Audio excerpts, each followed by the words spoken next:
E aí pessoal, tudo bem?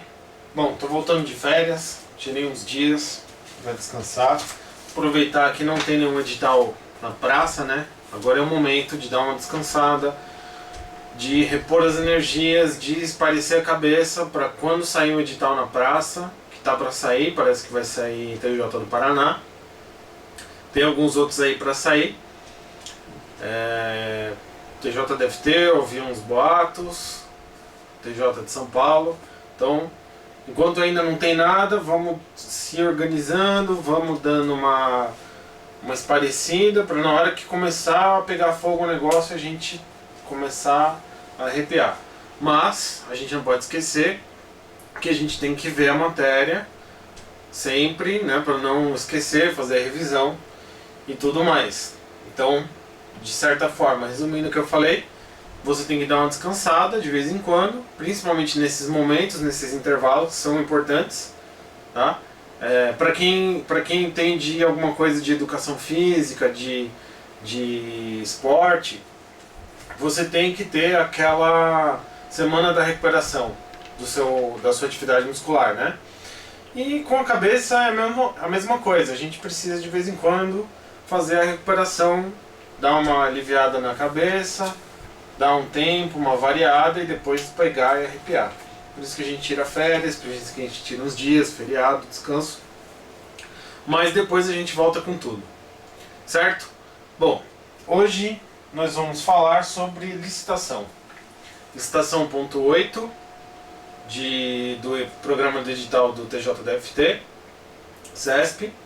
Tá?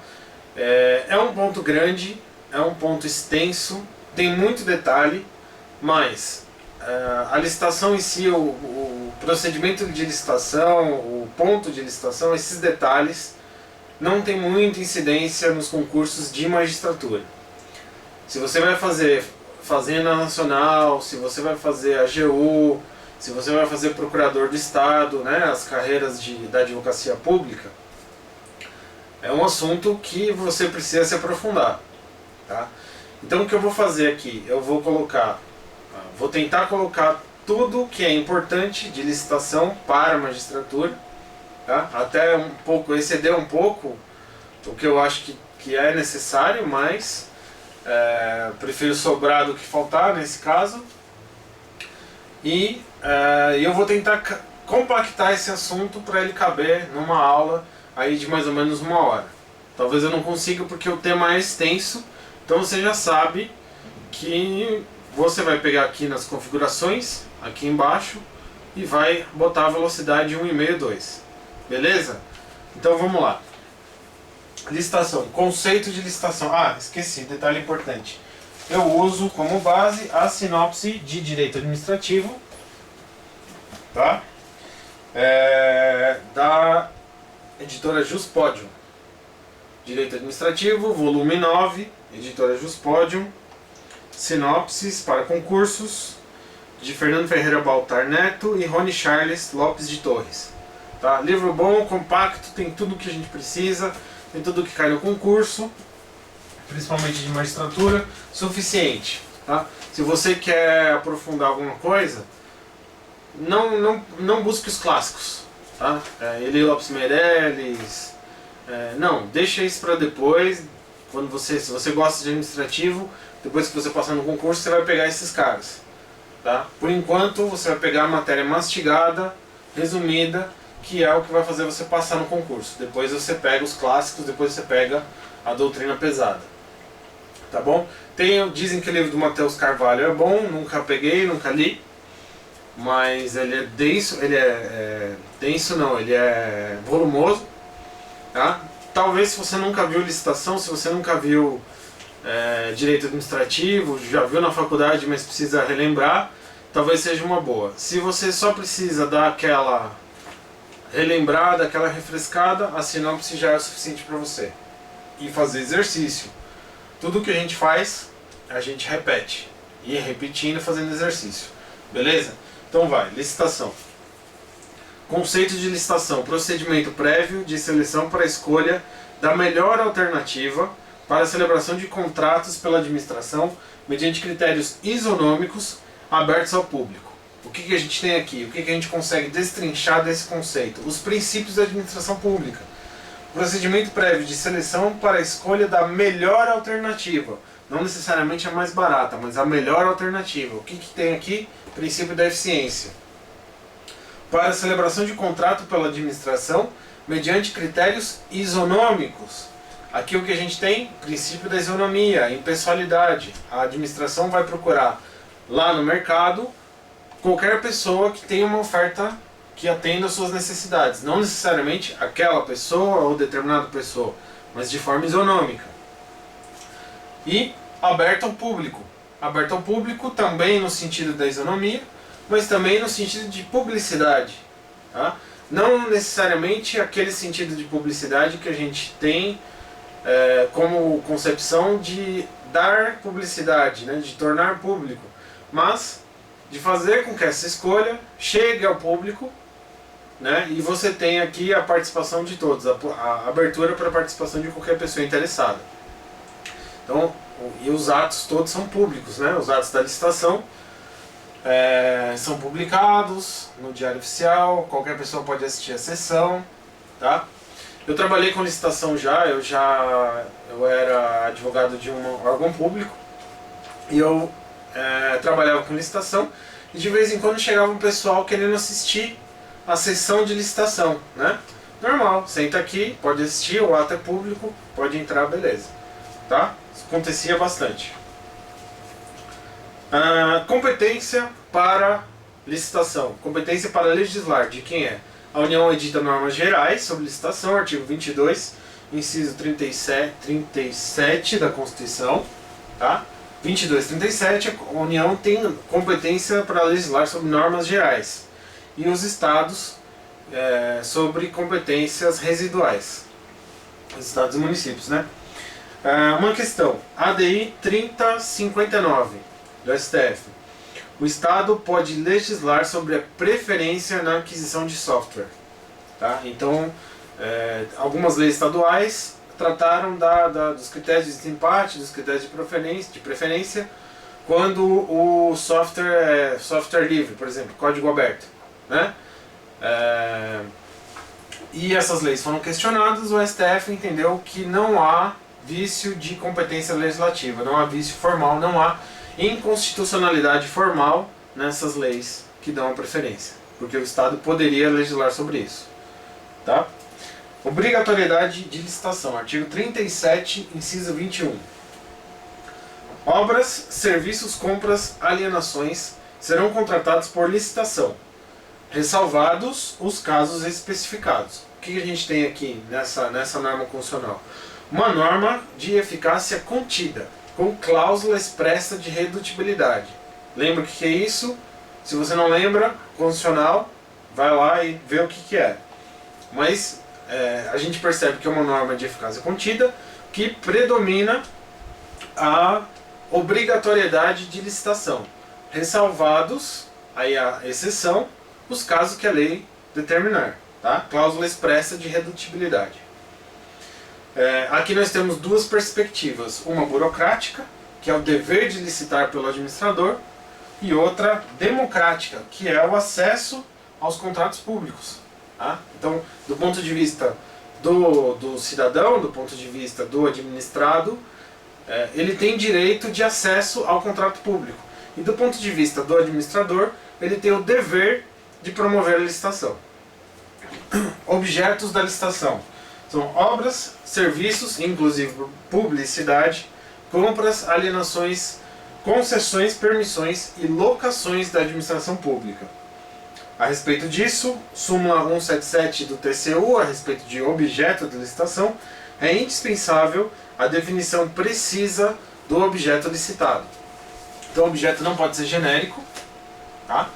Na descrição do edital lá, eu quero comprar canetas. Sei lá, canetas, 1000 canetas. Não, você tem que dizer, especificar. Quero uma caneta do tipo esferográfica, com a cor azul, com o corpo transparente. Tá? Você tem que dizer o que você quer de uma maneira clara e objetiva, sem falar em marca, né? Não pode limitar indevidamente o objeto da licitação. E também não pode ser genérico demais, não pode ser vago demais a ponto de tornar impossível definir o objeto. Tá? Canetas pode ser caneta tinteiro, pode ser caneta esferográfica, pode ser caneta piloto de pintar quadro branco. A gente tem uma série de produtos que cabem nessa descrição. Então você tem que dizer o que você quer. Eu quero canetas para lousa, quadro branco, para fornecimento de escolas municipais. Beleza. Então aqui já está definido o que você quer. Tá? E agora, ainda com relação ao objeto, aglutinação e fracionamento. O que é isso? Aglutinação é você pegar vários conteúdos, vários objetos do que você quer e fazer um lote de licitação só. E fracionamento é você pegar esse objeto e dividir ele. Então vamos dar exemplos. Aglutinação, eu tenho uma licitação para contratar caneta, lápis, borracha e régua. Tá? Então eu coloco tudo numa coisa só, num bolão só. Eu falo assim, eu quero 1000 lápis, 500 canetas, 300 réguas e 5.000 borrachas. A pessoa que vai fornecer isso vai te dar um pacote pronto com tudo isso. E fracionamento, eu quero 1000 canetas, mas eu vou fazer o seguinte, hoje eu vou abrir uma licitação com 100 canetas, daqui um mês eu abro uma licitação com 200, dali outro mês eu abro 50 só, e depois eu abro 500 que estão faltando. Isso não sei se vocês já perceberam, pode ter um problema aqui. Qual é o problema? O problema é se eu coloco um objeto que não tem nada a ver no assunto, no caso da aglutinação, ou se eu tento usar o fracionamento como uma forma de violar as regras da licitação. Então vamos lá. Por exemplo, eu quero que forneça na aglutinação, eu quero que forneça lápis, borracha, caneta e blocos de concreto. Tá? Não é para construir a escola, não. Tá errado porque esse blocos de concreto não tem nada a ver com o resto dos outros objetos e isso vai diminuir indevidamente a competição. Quem é que consegue fornecer isso? Os materiais de escritório você ainda consegue papelarias, você consegue depósitos, você consegue importadores, você consegue pessoas que conseguem entregar esses materiais. Mas quando você coloca ali junto um bloco de concreto, um elemento estranho, você está limitando a competição. Quem é que consegue fornecer todos esses materiais? Poucas pessoas. Isso não seria uma espécie de fraude à isonomia do concurso, da licitação? Tá? Então é aí que você tem que tomar cuidado. Outra questão importante é o fracionamento. Eu quero um objeto que, somado esse valor todo, vai dar concorrência pelo valor, e aí eu quebro ele em 3 convites, e assim eu dou menos publicidade necessária. Isso também não é uma fraude à publicidade do edital, da licitação. Então, esses problemas que você tem que tomar cuidado com relação ao objeto da licitação. Tá? E ainda sobre isso, a súmula 247 do TCU. É obrigatória a admissão da adjudicação por item e não por preço global, desde que não haja prejuízo para o conjunto ou complexo ou perda de economia de escala. Ou seja, o TCU está falando assim, você pode fazer isso desde que não haja a perda da economia de escala. Tá? Economia de escala é quando você compra em massa e aí você ganha um desconto porque aquela quantidade maior te permite dar um frete único, um depósito único, ou seja, uma redução de custos, né? Isso é chamado de economia de escala. Então essa súmula aqui diz que você pode adotar essas técnicas desde que não haja a perda da economia de escala.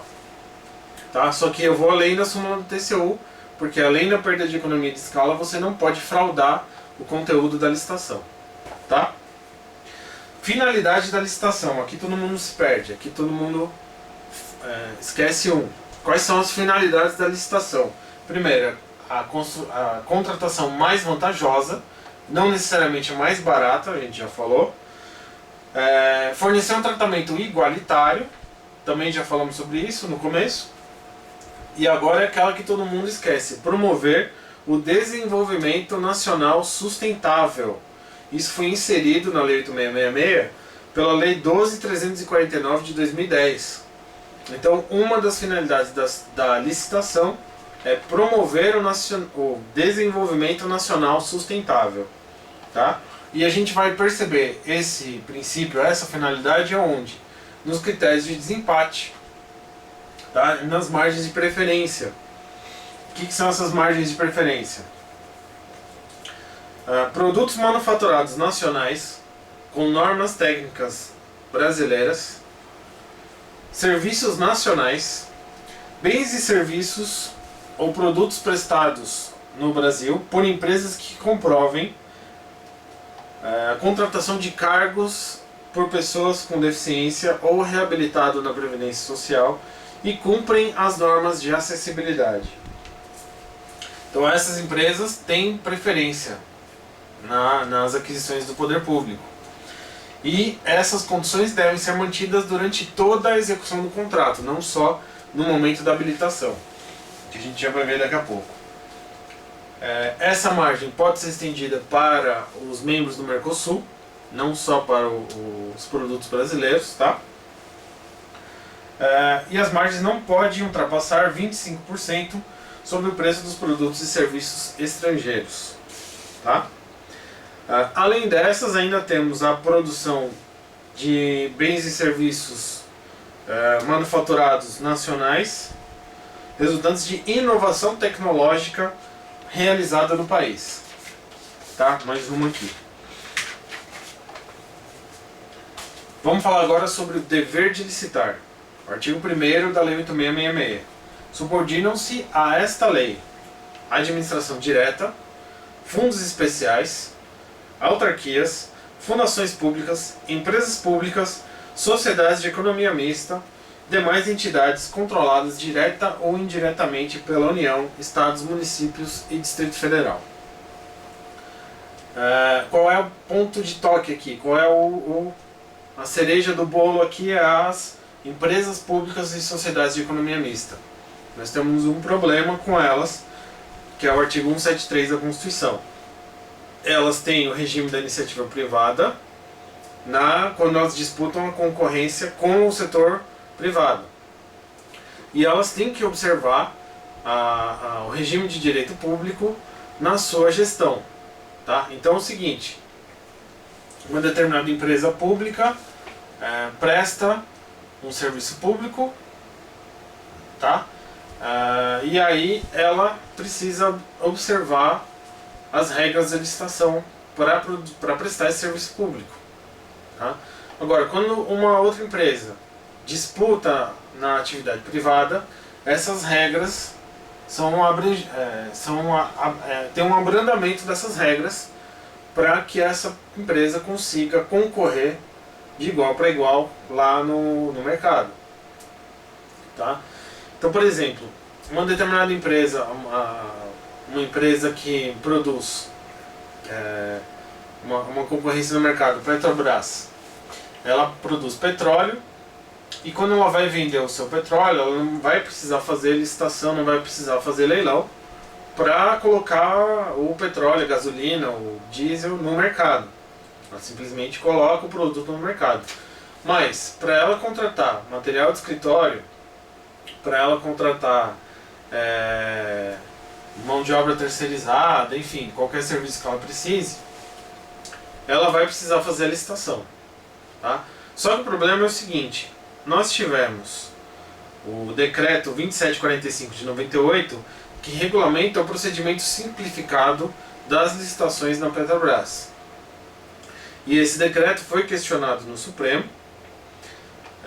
no MS 26783 do STF, e a ação civil, a ação AC 1193-1 do Rio de Janeiro. Tá? Esse decreto foi questionado no âmbito do TCU, o TCU tomou a decisão, e essa decisão com relação à suspensão, né, desse decreto, e o STF está analisando essa decisão do TCU. Então ainda não temos uma postura definida do STF com relação a esse decreto. Ele vem sendo aplicado, é um regime simplificado das licitações no âmbito da Petrobras, tá? Então ainda não tem uma definição sobre isso, mas dá pra gente dizer que essas empresas públicas têm esse regime diferenciado de contratação, tá? Se você vai fazer concurso para advogado da Petrobras, esse decreto você tem que saber de cor, tá? E as outras carreiras da União também você precisa saber, é importante, tá? Na magistratura estadual não vou dar muito enfoque para ele, vamos passar batido, porque o tema é comprido, tem bastante coisa. E as organizações sociais precisam licitar? Precisam. ADI 1923, tá, do STF, melhor dizendo, as organizações sociais não precisam licitar, mas elas têm que observar nas suas contratações a impessoalidade, tá? Então ela não precisa licitar. Organizações sociais não precisam licitar, mas o seu procedimento de contratação deve ser objetivo, tá? Deve ser impessoal. Princípios gerais da licitação agora.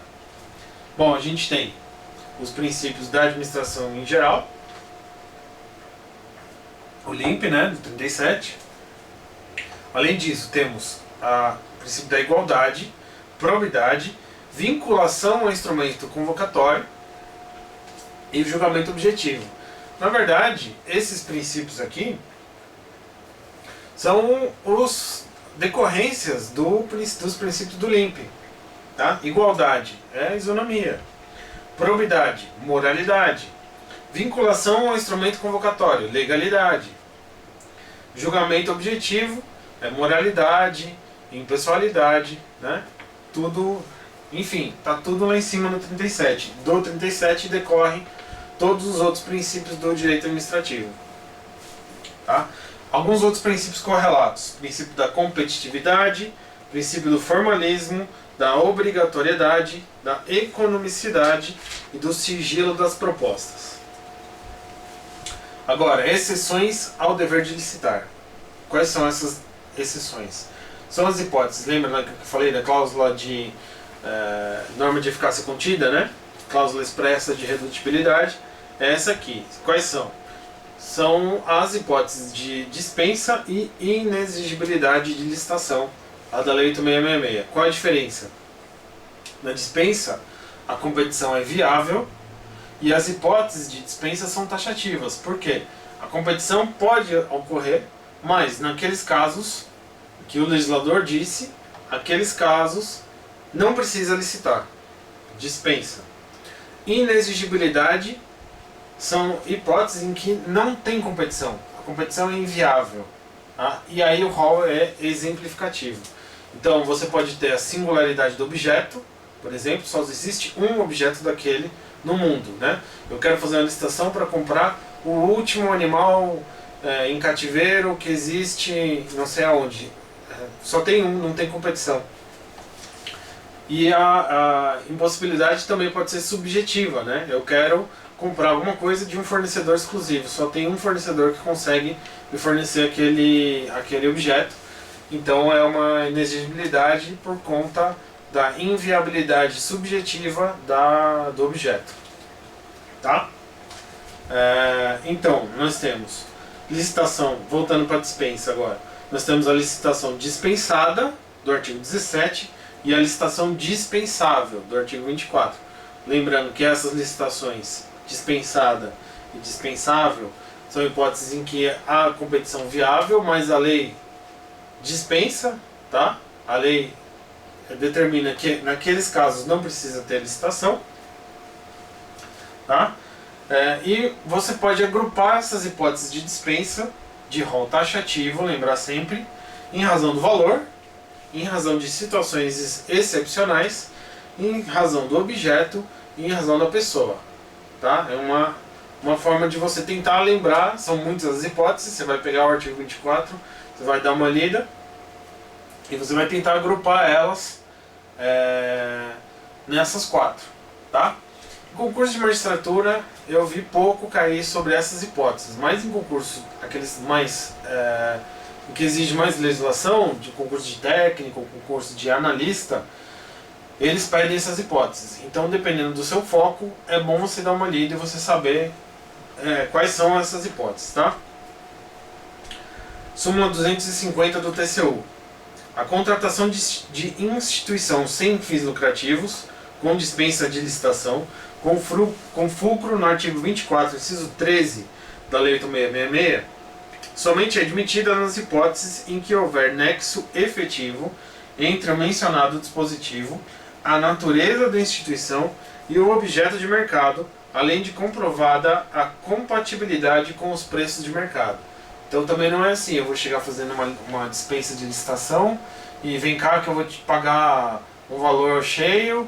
Não, primeiro nós vamos ver como é que está o mercado, se esse valor que você está cobrando é compatível, enfim, tem que ter todo um procedimento antes para você fazer essa hipótese de dispensa, tá? Questão importante da jurisprudência. O STJ, no RESP 1.356.260 de Santa Catarina, a contratação de organizadora de concurso deve considerar o total arrecadado com a taxa de inscrição. O que isso significa? Um determinado ente público contratou uma banca para fazer um concurso e eles cobraram, sei lá, um valor de R$3.000 para fazer o concurso. Só que, feitas as inscrições, né, nos cargos, o valor da taxa de inscrição, aquele valor acabou chegando a um total de R$20.000. E esses R$20.000 ficam com o organizador do concurso. Poderia ter sido feito por dispensa de licitação, o valor pago pela administração pública foi R$3.000, mas o valor que a banca do concurso reteve foram os R$3.000 da administração e R$20.000 da taxa de inscrição. Isso pode ser feito por dispensa? Não. Isso não pode, por quê? Porque você deve considerar a taxa de inscrição dos concursos. Então qual é o valor da contratação? É R$23.000. E para fazer esses R$23.000 não pode ser dispensa por baixo valor, certo? Então você tem que fazer a conta de quanto vai ser a taxa de inscrição. Como que você vai fazer essa conta também? O STJ não entrou nesse ponto. Ele só disse que você tem que observar a taxa de inscrição para fazer a contratação antes. Tá?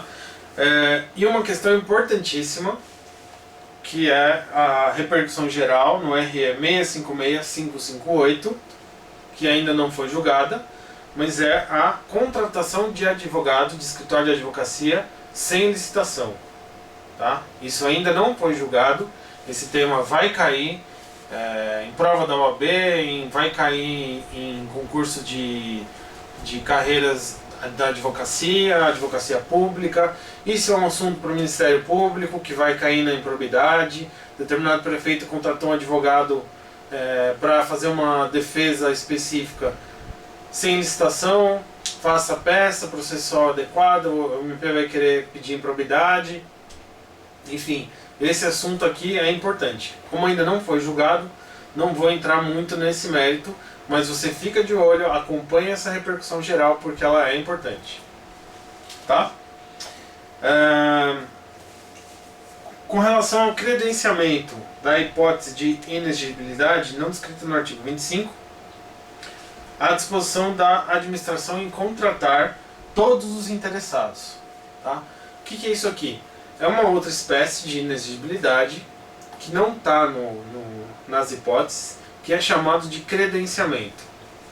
Tá? Como as hipóteses de inexigibilidade são exemplificativas, a experiência da administração encontrou uma outra forma de inexigibilidade, que é o credenciamento. Vamos supor que determinado município esteja precisando, por uma questão urgente, por uma epidemia que surgiu, está precisando contratar médicos. Tá? E aí eles vão pegar todos aqueles profissionais que atuam no município, vão cadastrar esses profissionais para receber pacientes. Tá? Por exemplo, E aí ela vai pagar um determinado valor por consulta. E você vai seguindo a ordem de chegada dos pacientes para encaminhamento para determinado médico, tá? E assim sucessivamente, tá? O que acontece? Você precisa fazer a licitação disso? Não. Por quê? Isso é uma hipótese de inexigibilidade, porque a administração quer contratar todos os interessados que façam o cadastro, tá? Então a administração está procurando uma forma de atendimento rápido à população em razão da epidemia. Qualquer pessoa que chegar, que tenha habilitação suficiente, né, que seja um médico, que atenda no município, qualquer pessoa que atenda a esses requisitos vai ser chamada para a contratação no município. Então ela vai encaminhar aquele paciente para determinado consultório daquele médico. Tá? No final das contas, todos serão contratados. Se todos vão ser contratados, não tem concorrência. Se não tem concorrência, é uma hipótese de inexigibilidade. Tá? Isso se chama credenciamento. Tá? Ainda nas questões importantes, nas observações com relação à dispensa e inexigibilidade, comprovado superfaturamento ou dispensa ou inexigibilidade indevidas, o fornecedor e o agente público respondem solidariamente pelos danos causados à administração. Tá certo? Bom, vamos mudar. Vamos falar sobre as modalidades de licitação: concorrência, tomada de preços, convite, concurso, leilão e pregão. A concorrência é para aquelas licitações superiores a 1,5 milhão ou 650 mil, no caso de obras de engenharia. A tomada de preços entre 150 mil e 80 mil, ou 1,5 milhão e 650, né, a faixa. O convite até 150 mil ou 80 mil. O concurso para trabalho técnico, científico ou artístico, mediante prêmio ou remuneração. O leilão no caso de bens móveis ou imóveis adquiridos em procedimento judicial ou dação em pagamento. Tá? Tem aquela diferencinha, tá? Os imóveis são alienados por concorrência, a não ser que aqueles imóveis sejam adquiridos por dação em pagamento ou em procedimento judicial, a adjudicação, tá? E o pregão para bens e serviços comuns. Tá? Não vou entrar muito nessas questões, cai pouco na magistratura, não vale a pena. Vamos embora. Ata de registro de preços. O que é isso? É um compromisso da administração para uma futura contratação, para um período não superior a 1 ano, e ao preço do primeiro colocado, em que podem ser registrados os fornecedores. Tá? Ou seja, vamos supor que um determinado órgão público deseja fazer uma licitação em que ele não vai comprar nada, ele não tem orçamento ainda para fazer aquelas aquisições, mas ele sabe que dependendo conforme for entrando na arrecadação, ele vai conseguir orçamento para fazer frente a essas despesas. Então ele vai fazer, ele é bem organizado esse órgão, e ele vai fazer uma ata de registro de preços, e ali ele vai marcar, já vai adiantando a licitação e vai marcar um preço que seja aquilo que ele vai gastar durante 1 ano.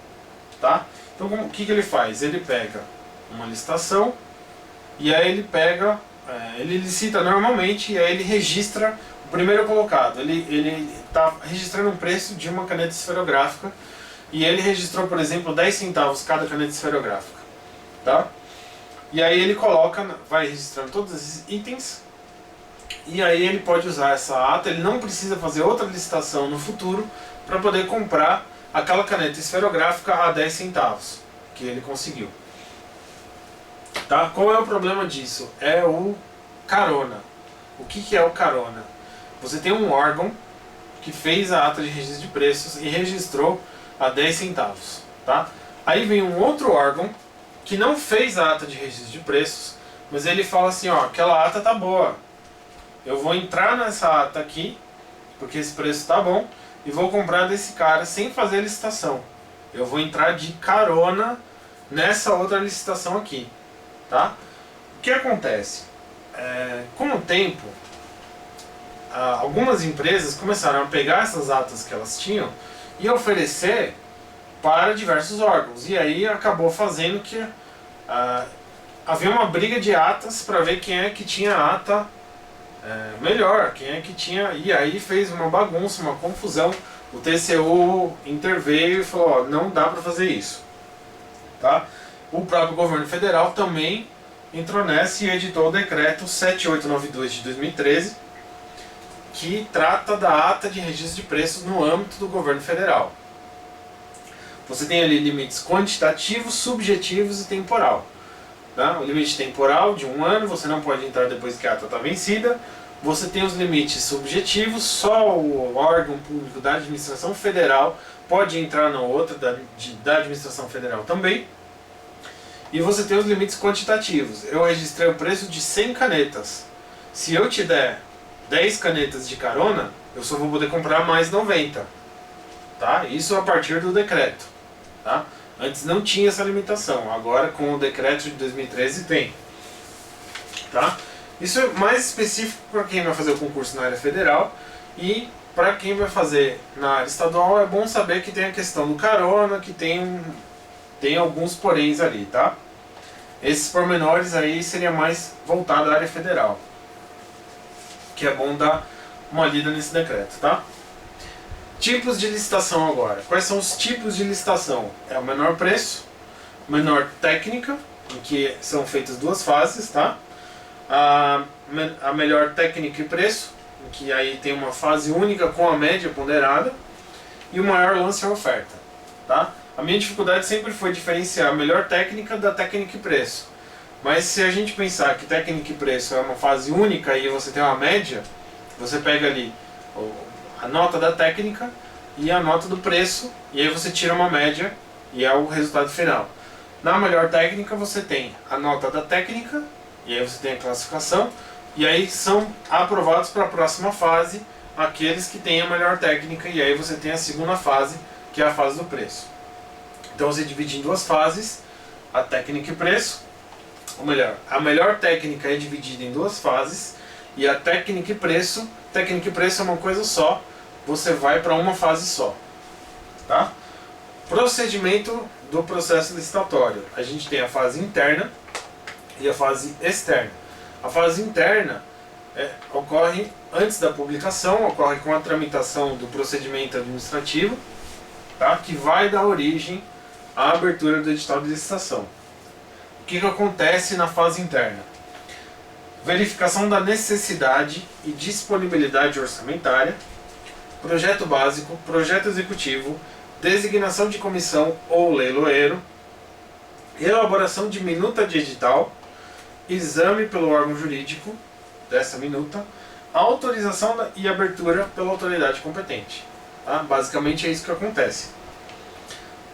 Posição do TCU, o parecer jurídico, com relação ao parecer jurídico.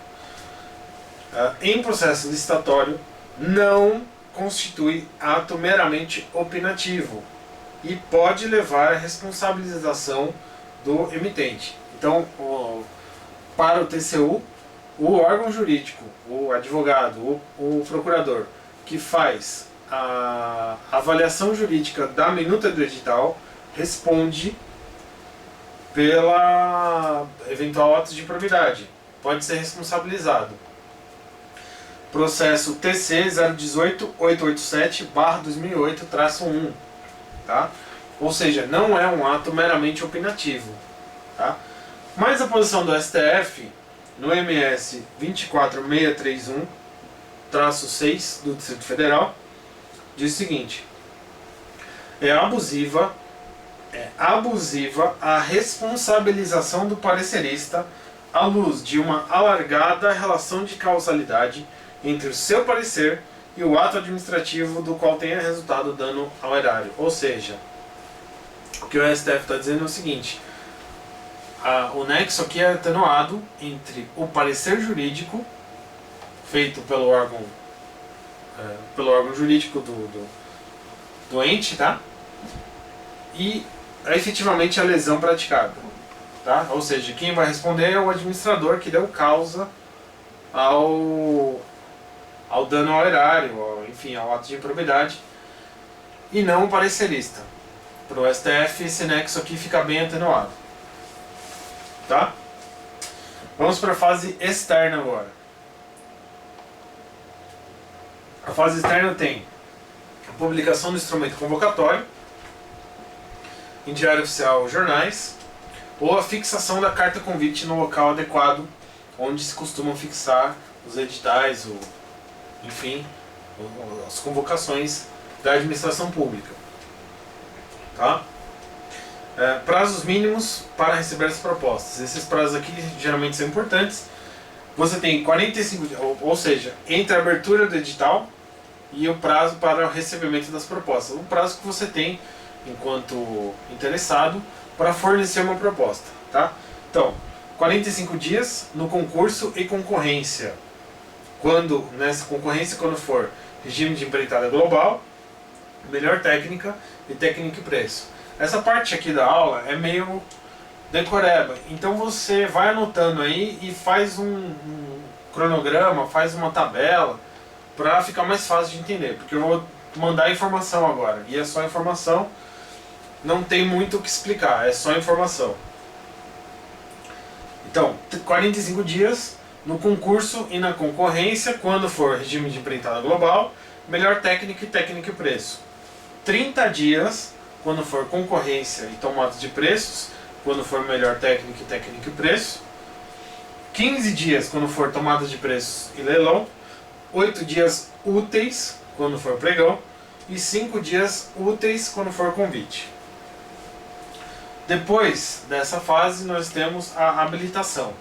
E a habilitação envolve a habilitação jurídica, que quer dizer se a pessoa tem personalidade jurídica, se aquela empresa, se aquela pessoa jurídica está regularmente constituída, se aquela pessoa que está lá tem poderes de representação daquela pessoa jurídica ou daquela pessoa física que vai ser o contratado, né? São questões importantes da habilitação jurídica.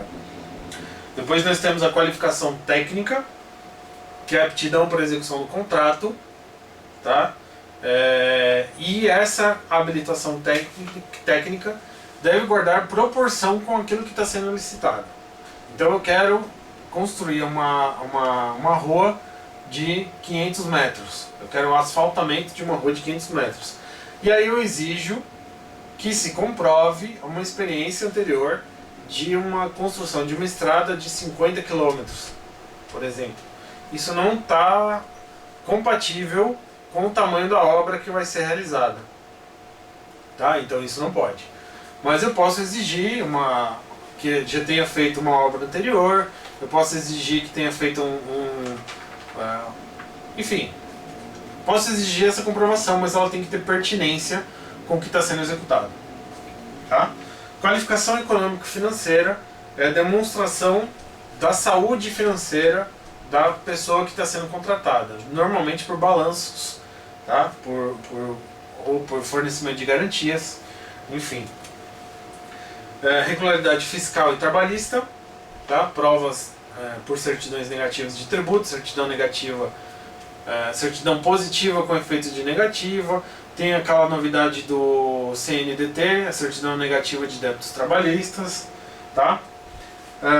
Cumprimento por declaração, então ele vai ter que declarar. Cumprimento da proibição de trabalho noturno, perigoso, insalubre a menor de 18 anos e qualquer trabalho a menor de 16, salvo aprendiz a partir dos 14. Então vai ter que declarar que ele cumpre essa regra. Tá?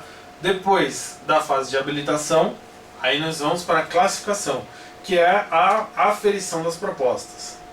Tá? Temos aqui o que observar o critério de desempate, tá?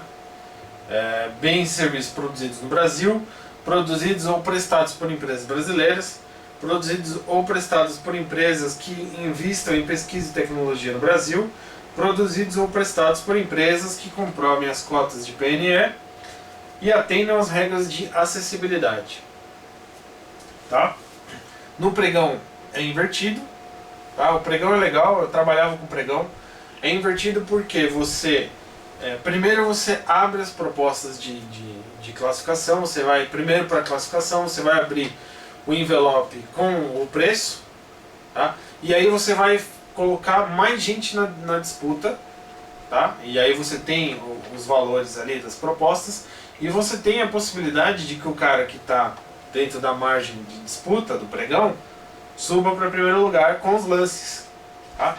Então ele vai dar lances sucessivos e inferiores, né, para obter o menor preço. Então ele está vendendo, vamos supor, uma caneta esferográfica a R$50 cada uma, tá? O primeiro lugar. Enfim. Aí o outro 51, 52 e 53. Aí o que está em 53 fala assim, não, eu vendo por R$10. Então ele sobe para o primeiro lugar. Aí o cara que estava aqui em 50, estava em primeiro, ele vai dar outro lance, fala, eu vendo por 9, eu faço por 8, eu faço por 8, eu faço por 7,50. E assim vai, eles vão disputando, até eles chegarem, vamos supor que ele chega no valor de 10 centavos, tá? Conseguiu chegar a 10 centavos o primeiro, o segundo a 11 centavos, o terceiro 14, 15, enfim, nessa ordem. Aí é que você vai abrir o envelope de habilitação dele.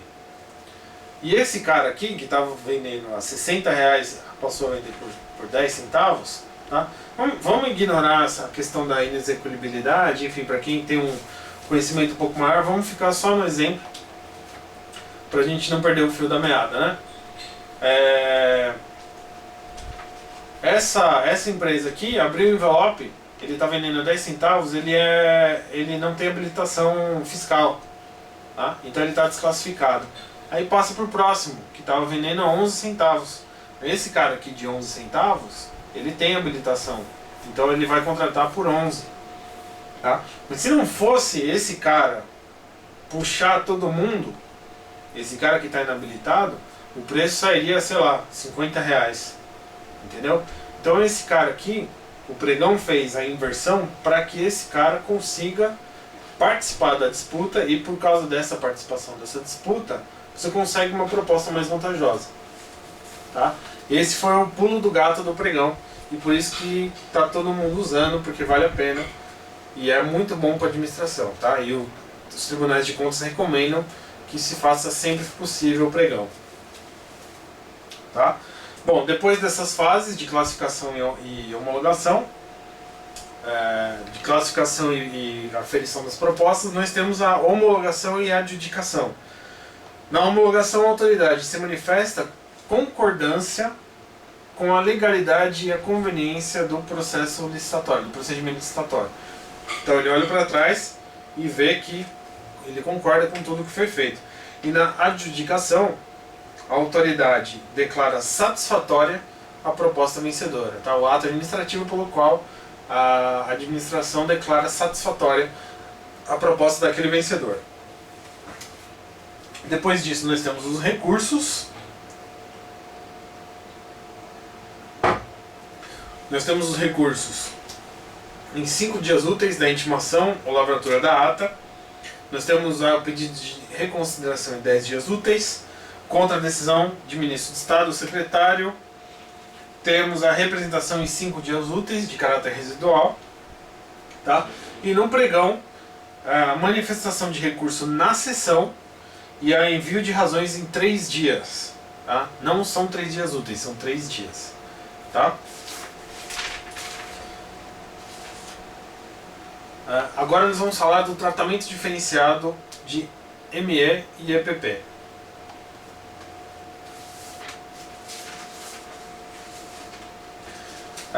O que elas têm de diferente na lei complementar 132 ou 123, não me lembro agora, mas elas têm um tratamento diferenciado. Elas têm a regularidade fiscal postergada, tá? E isso foi alterado pela lei complementar 147.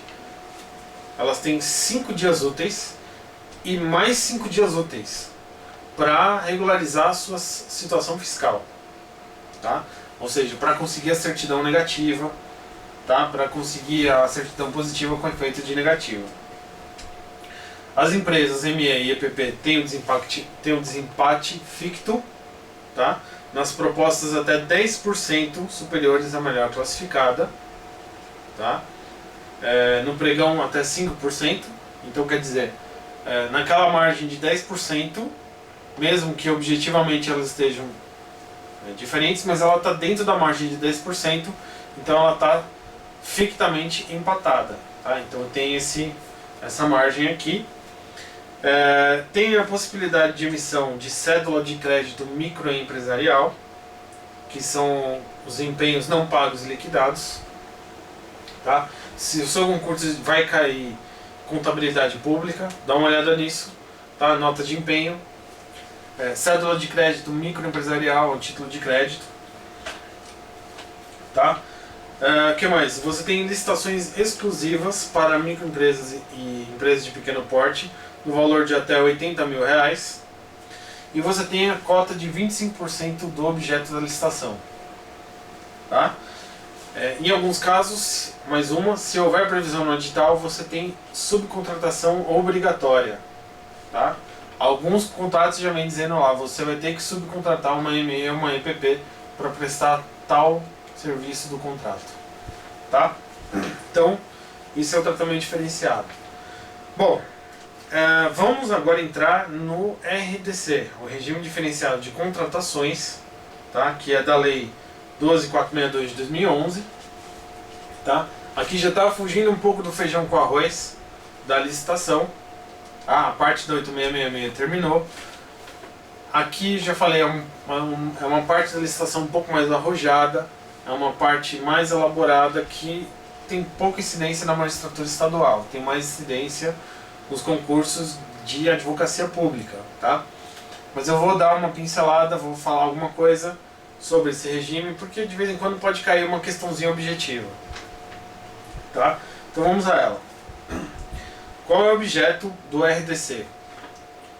São os Jogos Olímpicos e Paralímpicos de 2016, a Copa das Confederações de 2013, Copa de 2014, infraestrutura e serviços de aeroportos, capitais e cidades até 350 km da cidade-sede, ações do PAC, o Programa de Aceleração do Crescimento, obras e serviços de engenharia, sistema de ensino, pesquisa, tecnologia no âmbito do SUS, Programa Nacional de Dragagem Portuária, aeródromos públicos, estabelecimentos penais e unidades de atendimento socioeducativo, ações de segurança pública, mobilidade urbana, locação sob medida, build to suit, ações em órgãos e entidades de ciência, tecnologia e inovação.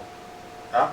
O RDC não é obrigatório, mas se ele for adotado, ele tem que constar essa observação no edital. Tá?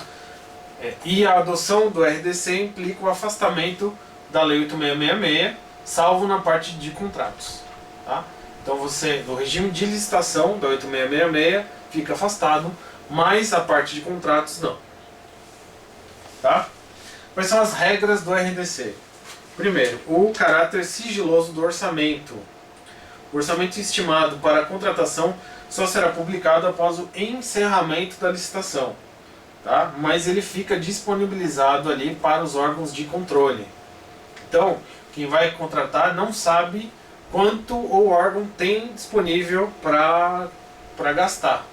Tá? E isso favorece porque ele não sabe qual vai ser a margem que ele vai ter para engordar a sua proposta, né? Então ele vai mandar uma proposta mais magra possível, porque ele acha que para poder favorecer a disputa, né? Indicação de marca ou modelo, isso é possível quando houver necessidade de padronização, quando servir de referência. Tá? Também tem alguma coisa sobre isso na 8666, mas eles quiseram dar uma ênfase na RDC. Você pode utilizar a marca quando isso for necessário para uma padronização. Tá? Então, por exemplo, um determinado município tem uma frota de veículos de determinada marca e ele precisa de peça de reposição. Não tem como você fazer uma licitação sem falar qual é a marca da peça de reposição que você precisa para colocar no veículo, né? Então, nesses casos é possível. Exigência de amostra, desde que justificada a necessidade. No RDC você pode exigir amostra, né? Você vai ter que comprovar, você vai ter que justificar que você quer aquela amostra e por que você precisa dela. Certificação de qualidade em relação ao produto, processo de fabricação ou em relação a ambiental. Isso aqui são os chamados ISOs, né? O ISO 9000, o ISO 9001 e o ISO 14000. Não, a Lei 8666 não pode, não tem previsão legal. No RDC pode, você pode exigir que a empresa tenha o ISO 14000, por exemplo. Tá? Que mais? Você tem a carta de solidariedade, você pode assegurar a execução do contrato por pessoas, né? Você traz mais de uma pessoa para dar garantia de que você vai cumprir o contrato. E agora vamos falar um pouco dos regimes de contratação. Quais são? Empreitado por preço unitário, que são a execução de obras por unidades determinadas. Então, ele vai construir uma vila de casas e cada casa custa 50 mil reais. Então, cada casa que ele constrói, ele recebe 50 mil reais.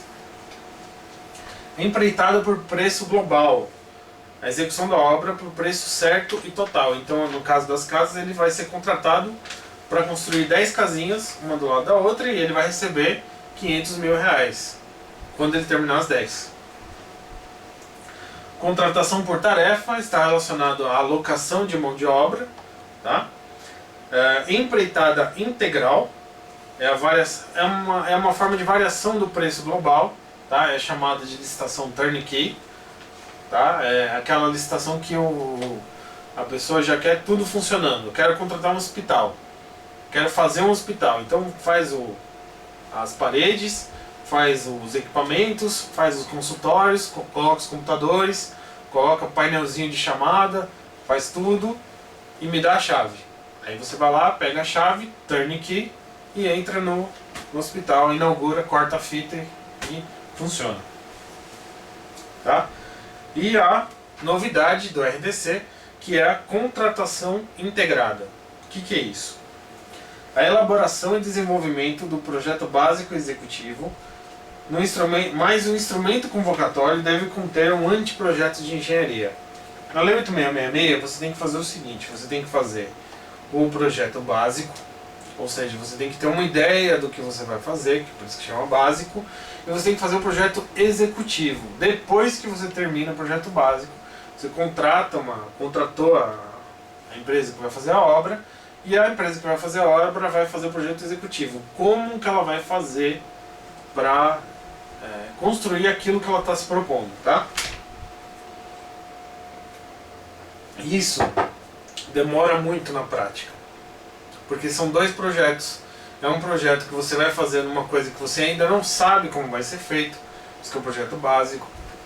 Depois a empresa vencedora vai fazer um outro projeto, vai ver como vai fazer. Então isso dá uma trabalheira danada e demora muito. E o RDC ele foi feito para facilitar as licitações e para tornar rápidas essas contratações, principalmente nas questões da Copa do Mundo, das Olimpíadas, tá? Que você não podia ter um atraso na obra. Então o que eles fizeram? Não precisa ter mais esses 2 projetos, você pode deixar que a empresa contratada faça o projeto e faça a obra e já faz tudo de uma vez, não precisa mais fazer isso. Mas no edital tem que ter um anteprojeto de engenharia, tá? Já no instrumento convocatório. Essa contratação integrada é específico para obras e serviços de engenharia, é necessária justificativa técnica e econômica, e o objeto deve envolver pelo menos uma das seguintes condições. Tem que ter uma inovação tecnológica ou técnica, tem que ter a possibilidade de execução com diferentes metodologias, ou a possibilidade de execução com tecnologia de domínio restrito no mercado. Tá? O que mais? Outras características: vedação e celebração de aditivos. Claro, porque se você está fazendo o projeto, então você se vira, não vai ter nenhum aditivo. Tá? Isso não afasta a possibilidade de manutenção do equilíbrio econômico-financeiro. Tá? E também não afasta a alteração para melhor adequação técnica. Tá? Então, é o interesse público superveniente, né, que está dizendo precisa ter uma adequação técnica ali. Então você pode fazer uma alteração ali no contrato, mas não vai ter aditivo. Tá? Pode ser estabelecida remuneração variável com base em metas. Conseguiu construir tal coisa até tal data, você vai ganhar um incentivo. Você não conseguiu, você vai tomar uma penalidade. Isso, ou seja, remuneração variável, isso é possível. Você pode contratar mais de uma empresa para prestar o mesmo serviço, tá? Se não houver perda de escala. E as fases são semelhantes à do pregão. Tá? Publicidade no RDC. Os prazos mínimos entre a publicação e a cessão na aquisição de bens são 5 dias úteis, se menor preço ou maior desconto, 10 dias úteis fora dessas hipóteses. Para serviços e obras, 15 dias úteis, se menor preço ou maior desconto, ou 30 dias úteis se fora dessas hipóteses. No critério de maior oferta, são 10 dias úteis, e no critério combinação entre técnica e preço, ou melhor técnica ou melhor conteúdo artístico, 30 dias. Modos de disputa agora. Você tem o modo de disputa aberto, que são lances públicos e sucessivos. Modo de disputa fechado, em que o sigilo até a abertura dos envelopes. E o modo de disputa combinado. Tem 2 etapas. Isso é parecido com o pregão. Fica as propostas fechadas no envelope, depois você abre e a partir daí começa uma nova disputa com lances sucessivos. Critérios de julgamento: menor preço ou maior desconto. Técnica e preço, melhor técnica ou conteúdo artístico, maior oferta de preço e contratos que geram, nos casos de contratos que geram receita. Tá? Maior oferta de preço nos casos que geram receita. Maior retorno econômico, que é o chamado contrato de eficiência, com redução de despesas, com remuneração com base na economia contratada, na economia gerada. Tá? Você gerou uma economia para mim, eu vou te remunerar conforme o valor da economia que você gerou. Critérios de desempate: disputa final, nova proposta fechada, avaliação de desempenho contratual prévio, você pode olhar o que ele fez antes, os critérios da Lei 8666 e, por último, sorteio. Tá? Recursos em 5 dias úteis e representação residual no prazo de 5 dias úteis também. Tá certo? Bom, pessoal, eu tentei esgotar a matéria de licitação, lembrando que não aprofundei, tá? Tem muita coisa para falar, daria para falar um ano de licitação, tá? Mas eu acho que para nós é o resumo do que interessa. Tem muita informação que cai de forma básica, como eu falei, alguns concursos de analista, concurso de técnico, caem as informações dos prazos, eles podem te confundir na questão dos valores, eles podem perguntar as questões da dispensa e inexigibilidade, tá?